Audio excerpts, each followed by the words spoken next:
Hi, I'm Lucy, label owner of and label head of Stroboscopic Artefacts, record label from Berlin, Germany. Tonight I'm in LA playing for the Incognito party at King King, and I think I'm gonna have fun.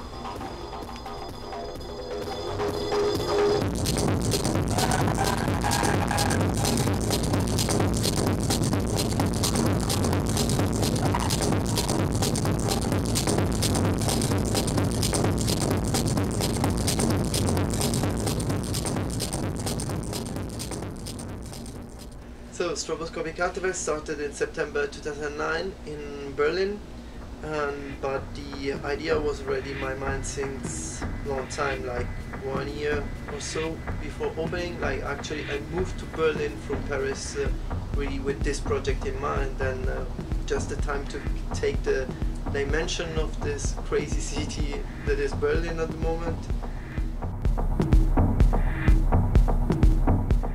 With compressed dub, what I mean is more like the way of approaching the music production is not so much about a genre like techno dub or not. It's more like the way artists like Lee Scratch Perry or all these people that are like part of my roots, you know, this kind of real Jamaican roots dub stuff, approach it to the production. It is more like lot of loops, a lot of like the sensation is like everything is always the same, but always change it with just resonances coming out and coming in, and things that seems to be always the same but actually are always different because they are like multi-layered with even same elements dubbed out, then recorded in again. This was like how I actually approached the music.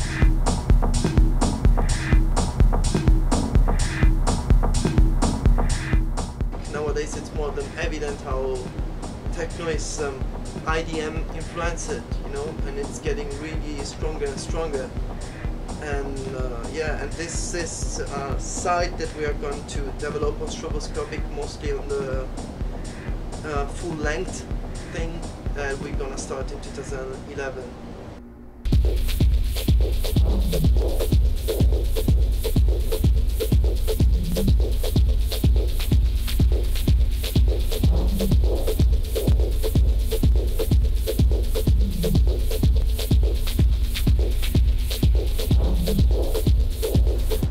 My influence in the artist I want on the label, I have to say, like, it's really strong in a lot of senses.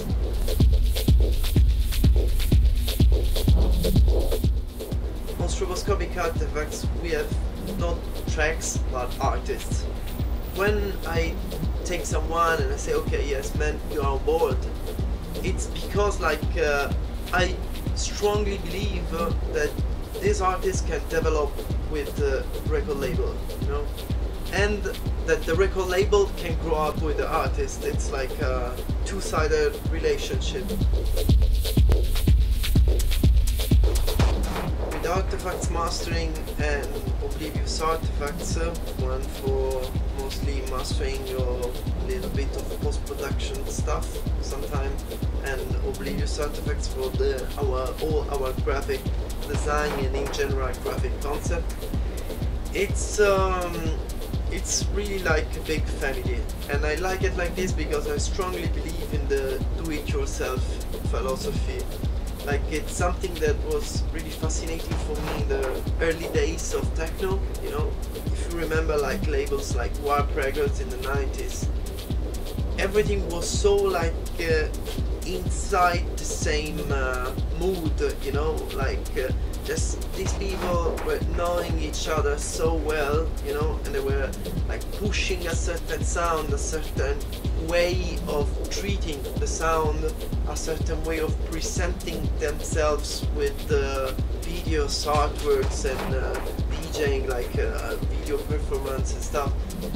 That's why it's not about just one field, you know, but it's more like not just about music, but it's more about like the way your identity is built up.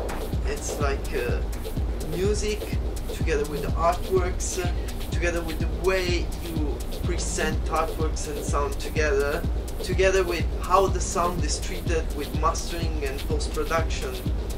All this together makes something that is of course unique.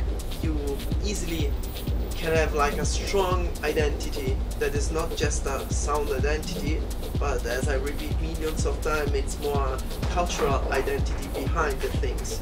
It's a natural process, and that's the way I like it to be for stroboscopic artifacts.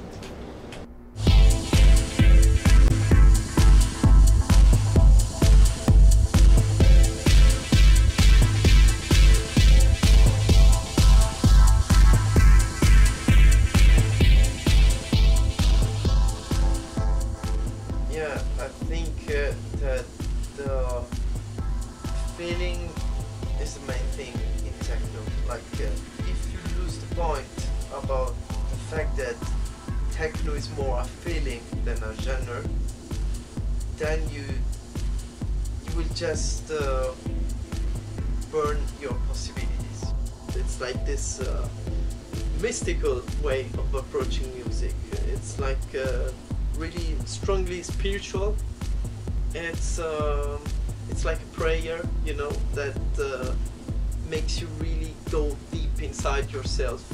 And I think it's something that you can really experience in some of the best dance floor that you can check, like of course often in Bergen, for example. Like some Sunday morning there are really what I mean with mystical, with electronic music, yeah.